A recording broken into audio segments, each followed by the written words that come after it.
Hello, guys. I am Shane Davis, 20-year comic book veteran. I'm here with Yanzi Lynn, and today is the day we are once again talking about decimated DC as they are trying to rebuild. Now, this is a point in time in pop cultural history where basically they've hit rock bottom. They got to get up. They need somebody. And they've talked about the face of DC films wanting somebody to come in and basically do what Kevin Feige had done with Marvel, which isn't really a tall order for DC Comics to fill because the DC franchise has not been well received. Now, we have seen bots, Snyder Bros, and whatnot, but let's talk about real people. People like Guardians of the Galaxy. People like Suicide Squad 2. So why not get James Gunn to come in to lead DC Studios for Warner Brothers Discovery?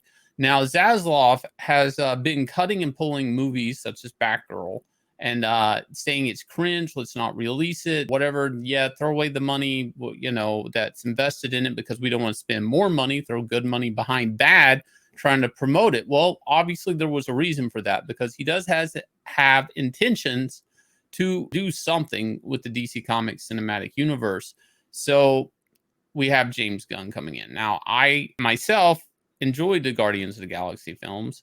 I think he has, I did like Suicide Squad 2. And I think he has a little bit of pizzazz when it comes to quirky characters. And DC Comics, if you're a big DC Comics fan, you will know that DC Comics is littered with anything from talking chimps to flying dogs to flying cats. Dexter, hello, I'm the co-creator of. So, Yanzi, tell us a little bit about this. So it seems like James Gunn and Peter Safran are going to lead DC Studios for Warner Bros. Discovery. They will be reporting direct to David Zaslav. So obviously he holds them in pretty high regard to say, yeah, I trust you guys to do a good job with the DCEU. Just make whatever and just let me know how things are. And I'm not surprised actually that Gunn was chosen to helm it because if you think about it, he took something called Guardians of the Galaxy, which a lot of people were like, wait, what? You're making a movie out of those D-lister characters? Mm-hmm. And for some reason, he turned it into like one of the most fun romps ever in the MCU. Now, some people are going to say, oh, no, that was how you end up with all the whole a joke a minute MCU, that how it is right now. But he did actually make a lot of money for them. He basically bought a bunch of C and D listers and made them pretty much household names, which is something I guess DC is trying very hard to do right now because what? All people can think about maybe Superman, Batman, Wonder Woman, and that's pretty much it. They can't really recall any of the DC characters. With Suicide Squad 2, the big bad in it, if you haven't seen it, was, don't mean to spoil it for you, but was Starro. To see him actually handle that character for what it was and make it a believable threat and pull it off, that's the thing. Like, to stick the landing on some of these characters he did in Suicide Squad 2 says a lot to me. It puts a lot of faith in him. For me, as a DC Comics fan, I think this is probably the only good decision I've seen happen with Warner Brothers or DC Comics and now Discovery since the launch of the DCEU. I never thought Snyder was the go-to guy. I do think Zack Snyder was good at following original graphic novels like Watchmen and adapting that, or 300, but when you let him decide and pick and choose, I mean, he obviously didn't have any type of in my opinion, he needs direction. When you gave him the reins, it was just all over the place. Let me pick a little bit from this comic. Let me pick a little bit from that comic. But I never really felt like he actually understood characters like Superman or even Batman for that part. I really never got that vibe. Now, the thing here is that, obviously with Black Adam coming out, there was they revealed that Henry Cavill Superman is still a thing. What are they going to do? We have the Ezra Miller Flash fiasco that God knows how that's going to pan out.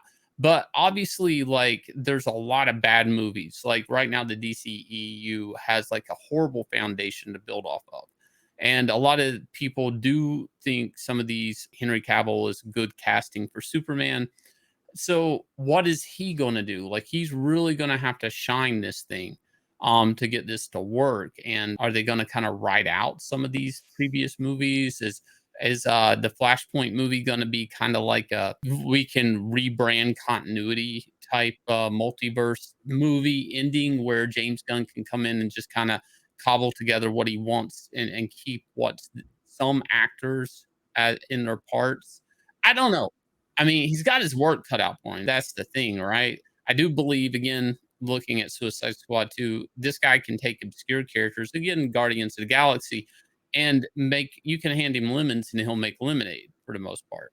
I want to point out something interesting though. So they actually have a list of characters that they mentioned that they're going to focus on, I guess. So it says, our commitment to Superman, Batman, Wonder Woman, Aquaman, Harley Quinn, and the rest of the DC stable of characters. So that's an interesting list to mention. They pretty much mentioned the Trinity, Aquaman, which Safran was the producer on, and Harley Quinn.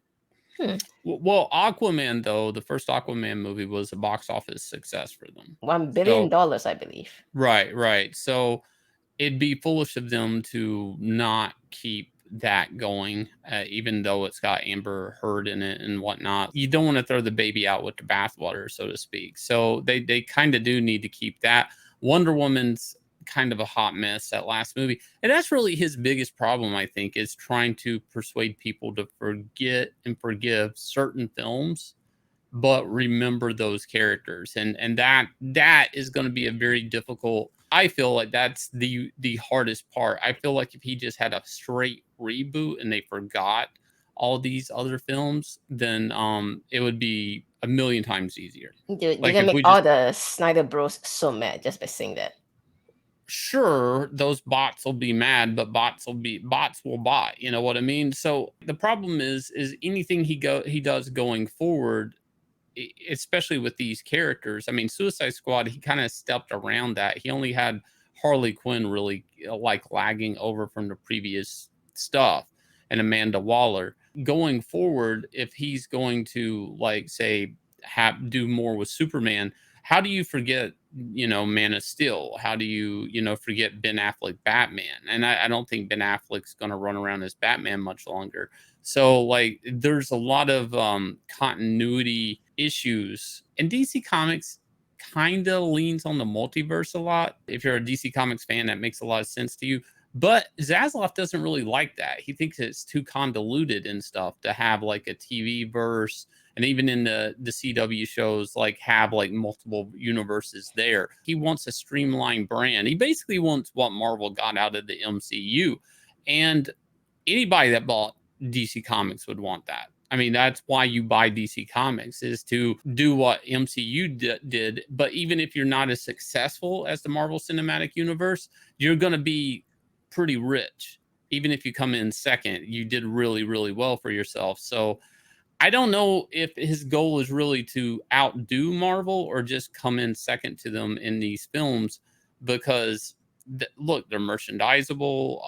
That's a big plus, especially if you're the company that owns them. I mean, you can get money coming and going off of this. So anyways, we just want to let you guys know about that. Leave us your thoughts below. Do you think this is a good move? And this is also, we left out in the video, but James Gunn was canceled at one time, and obviously he's uncanceled now. This is kind of interesting. Also, we want to remind you guys, this weekend we are launching Inglorious Rex. Believe it or not, Inglorious Rex became trending on Twitter. So if you guys did read the book, get out there, let people know about it. And if you're new and you're asking, how do I buy Inglorious Rex 1? Well, rest assured, it will be an Inglorious Rex 2 with a brand new cover. You will be able to purchase the book there this Sunday. Go sign up, get an anatomic lenticular card, guys. We need you over here. Thank you, day one backers. You're always appreciated. And we're going to leave you guys with a trailer for Inglorious Rex.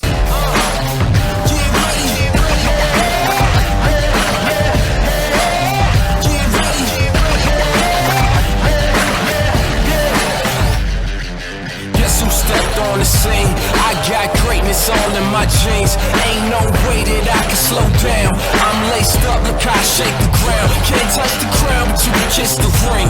Close your eyes and see how I live a dream. I'm too smooth, MJ with the lean. Don't be fooled, I came through with the team. This is over their heads, how high can it go? I'm too over the edge, got my eyes on the goal. And we right back at it, keep them right on their toes. Look at the way that I move, this is all that I know.